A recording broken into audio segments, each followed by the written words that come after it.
মারধর করছো কেন? মারধর করতে হচ্ছে ওয়ার্ড কমিশনারের হুকুমে। ওই তোরা মার। এই, খবরদার, মেয়েদের গায়ে হাত দিলে আমি তোদের হাত ভেঙে ফেলবো। আমাকে হাত ভেঙে ফেলাবি? দালালের হচ্ছে দালাল। তুই তো দেখছি মাইয়া গো দালাল। ওই মার হালারে।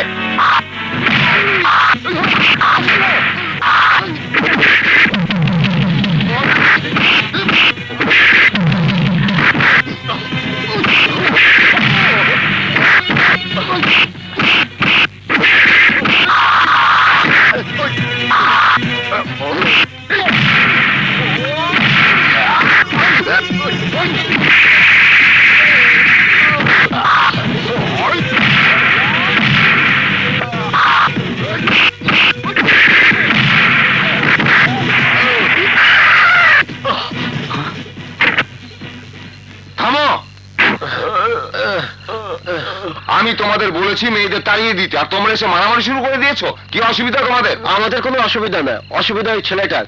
ও আমাদের কাছে বাধা দিয়েছে। কে বাবা তুমি? আমার এলাকায় এসে রংবাজি করছো?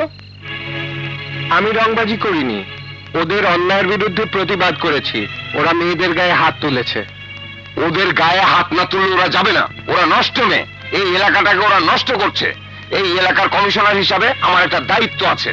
আমার এলাকাকে সুষ্ঠু সুন্দর রাখার জন্য ডাস্টবিনের মতো ওদের পরিষ্কার করতে হবে। ঠিকই বলেছেন, আসলেই ওরা ডাস্টবিনের ময়লা।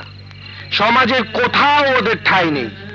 সমাজ থেকে ছিটকে পড়েছে রাস্তায়, আর তারা খেয়ে ছুটে বেড়াচ্ছে এখান থেকে ওখানে। কারণ ঘরে কারো পঙ্গু স্বামী অথবা অসুস্থ বাবা মার চিকিৎসার জন্য টাকার প্রয়োজন।